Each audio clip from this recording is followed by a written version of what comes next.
And I am back with another daily dose. So this one also is for the children. Ephesians 6, 1 through 3. Children and Christians, obey your parents. This is the right thing to do. Respect your father and mother. This is the first law given. That has a promise. Y'all, I can't read my own handwriting, okay? So this is the first law that is given that has a promise. The promise is this: if you respect your father and your mother, you will live a long time and your life will be full of many good things. Okay. So, first of all, I want to go back to it. It says children. Um, this version says Christians, right? But as we talked about before, like principles and God's decrees and things like that. So it's not just Christians, I want to say, because if you're actually going by the principles of God, there's just some things in the world that will just automatically be handed to you, right? Or done. Whole thing, you reap what you sow. So if you plant seeds, if you plant enough of them and you water it and fertilize it, give it the sun, it's going to grow. So same thing here with God's principles. So anyway, I want to go back to it where it says children, obey your parents, right? So when I looked that up, parents is a person who raises and cares for a child, or a legal guardian, or a caregiver, someone that's giving care to the child. So let's talk about that. So this is something that really bothers me.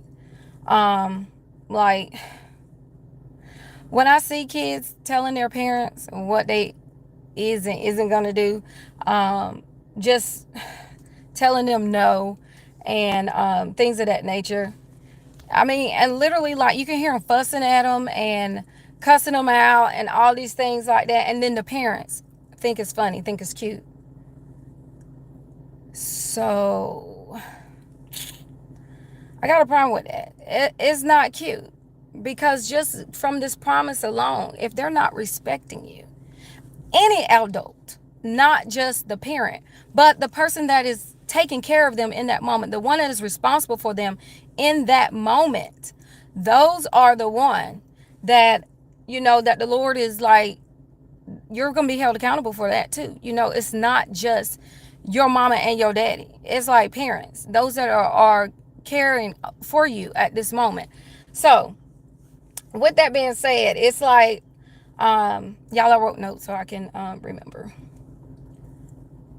Like they're laughing and stuff, and it's obvious that, like, these kids is meaning this. Like, they're telling you off. They're telling you off, and you think it's cute. You think it's funny. And then or you're thinking that you. Y'all, okay, a 2-year-old twerking is not cute. It's not funny. It's just not. I'm sorry. I'm sorry. And especially whenever you're posting this stuff, you don't know these. There are people out here that are possessed. There are people out here that are wicked. There are people out here that just don't care. And you're flaunting your child's body to these people. I know this is a little off topic, but you're flaunting your child's body. And these predators is watching. So be careful of that, right? Okay. But anyway, so looking back at the promise, if the child is not respecting you, right, or obeying you, and you think it's cute, what is it really doing? It's shortening their days. You're not even teaching them that this isn't right. You're not teaching them. You're not correcting them. So you're not teaching them. Okay? And so when you're not teaching them, then that becomes your responsibility. The blood is going to be on your hands. And then we're over here wondering why, like, our children are in prison. Like, more children are in prison. Our youth is going to prison, and our youth is like dying early. It's because of this principle. It says that if you obey your parents, you will live a long life. Like, this is a promise of a long life. A promise of a long life. But we want to be our kids' friends, right? We want to be our kids' friends and want to and think it's cute because we don't want to correct them, and then they be mad at us. Like, be mad, be mad. You'll get over it. I mean, when I was little, like my aunt or somebody used to tell me, scratch your butt and get glad, or something like that. And I really don't. You mad, too sad, scratch your butt and get glad, or something like that. Like, I really don't know where that like came from, but I'm thinking it probably derived to the fact of whoever it was back in the day when they got spankings. They got spankings and that butt was burning, right? That butt was stinging. So scratch your butt, get glad, get over it, okay? Get over it. Just get over it. I mean, because at the end of the day, what would you rather for them to have? Would you rather for them to just be mad at you for a season, but they learn? Or would you rather for them to just be your friend and then they die early or don't have a successful life? You're setting them up to fail because you're not doing what you're supposed to do. Right? So, yeah. Let me see if there's anything else I have.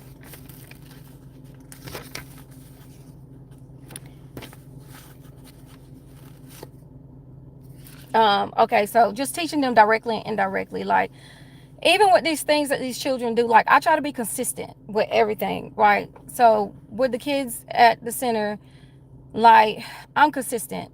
If I say we're not jumping on the tables, we're not jumping on the tables. We're not climbing on the tables. We're not sitting on the tables. It's a constant being corrected. It's a constant being corrected. So I'm correcting them because they're going to know the expectations and they're going to know what to do. But then whenever some parents just isn't consistent, and I understand sometimes life just gets there, but the kids is going to learn from you directly or indirectly. So you have to be careful too as far as what you're doing in front of the children, right? Because they're going to pick that up. 1-year-olds themselves know what's going on. 1-year-olds know.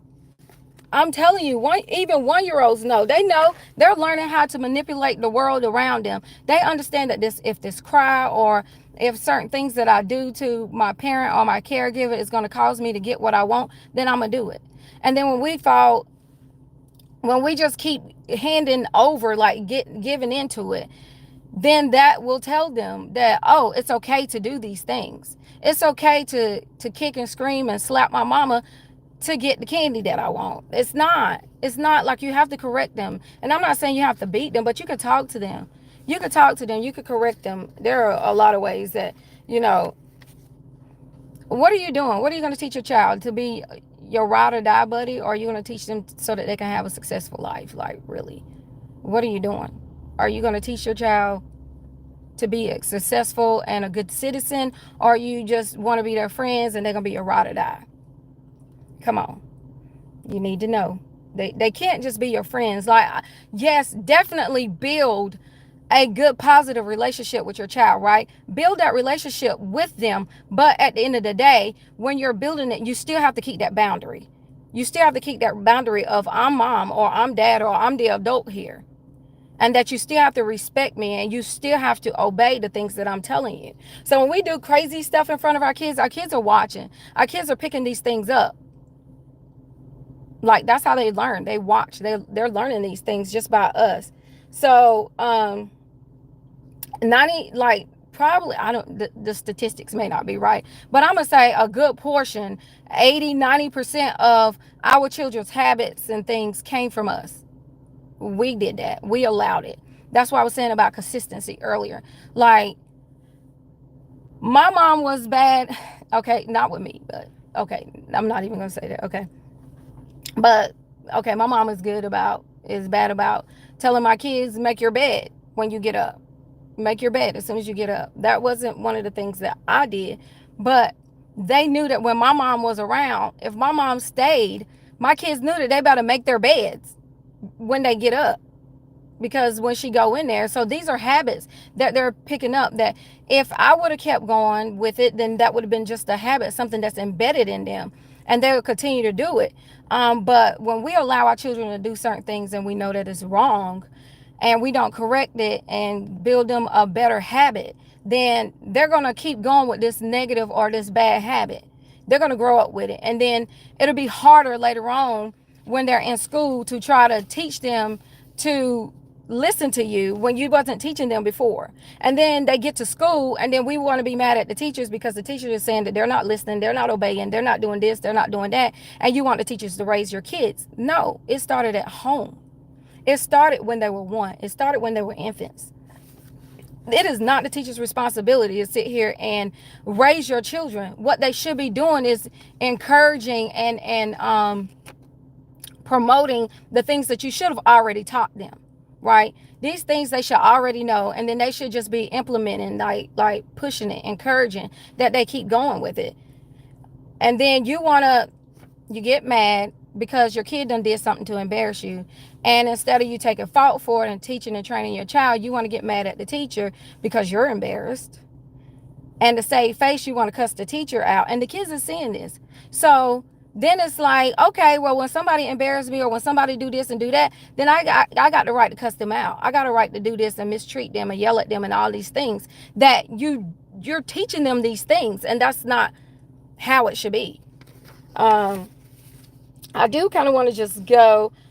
It says in Proverbs and in Ecclesiastes, it says it's better to have a good name than riches, right? So we need to teach our children to be respectful, to listen to adults and things of that nature, because you never know when you may get in trouble. Like the child may just do something, even whenever they get older, right? You've been good all your life, and everybody know you to be a respectful child, to know that you follow the rules and all these things. So when they get in trouble, whether it's with the law or whatever, they have a good name, a good reputation with man, to where, the judge may cut them some slack, let them off, whatever it may be. But if their reputation is that they stay naughty, that they've been naughty, and then they don't even respect the judge while they're in the courtroom because they haven't been taught to obey and respect parents or adults or those that are in authority. If that happens, then where do you think the judge is going to throw the book at them? Plain and simple. And then even if you don't even look at it that way, like you can look at it from a point of view of, okay, so our pastor was talking about his son playing football or whatever, and how he acts, on the field, whether he playing or not, the expectations. So just with that, if you're teaching your child to train, to obey those that are in authority over them, then, and have good character, then when they're out there, like, they won't be disrespecting their teammates and things like that, and they'll be listening to their coach. Whereas if they're not, then they could be forfeiting their whole career, no matter how good they are. No one wants you on their team whenever you're like that, when you're just making the whole team dysfunctional. The team can't work together, right? Because of your child, because of how you raised them, or because they wasn't taught to do these things. And even as you're getting to be an adult, this is for you, children, teens, or whatever, because now you can control your own self. Know that you need to respect adults and things of that nature. You need to, and you're wondering why things is going bad, why the teacher is whatever. I don't know. Not everybody fits these categories, but at the end of the day, like, you're wondering why you don't have good success. It's because you're not being obedient. You don't have a good name. Like, no one want to just give you things. I have a child that I talk to. She's a preteen, maybe, I don't know, close to it. I talk to her and I tell her, no one wants this negativity. Like, she'll just say, oh, this or that, or it ain't gonna be this, it ain't gonna be that. But I'm like, honey, nobody wants this negativity. If you want something, just ask. Like, no one wants the negativity that comes with it, just so that you can feel better about you not having a certain thing. Like, if you ask and if you be kind, maybe somebody will just give it to you. Somebody will just bless you with it. Hence that the Bible says that good things, your life will be filled with good things. So think about that. And then not only that, parents, so in Genesis somewhere, Hagar done left and trying to run away, and Ishmael is over here about to die. Hagar's about to die out here in the desert. You ain't got no water, you ain't got no food, and you're sitting here gonna watch your child die, then you die, because you're in the middle of nowhere and you have absolutely no supplies. The thing is your child, Ishmael, listened to Abraham. Obviously he did, because he knew to call on the name of the Lord. Even whenever he was like almost dead, he knew that God was faithful. So God sent an angel. God sent an angel to do for them, to provide for them. Because why? He said he heard the child's cry. So sometimes parents, the things that you're getting isn't because of you anyway. It's because of your child. So know that. Know that. So even if you're not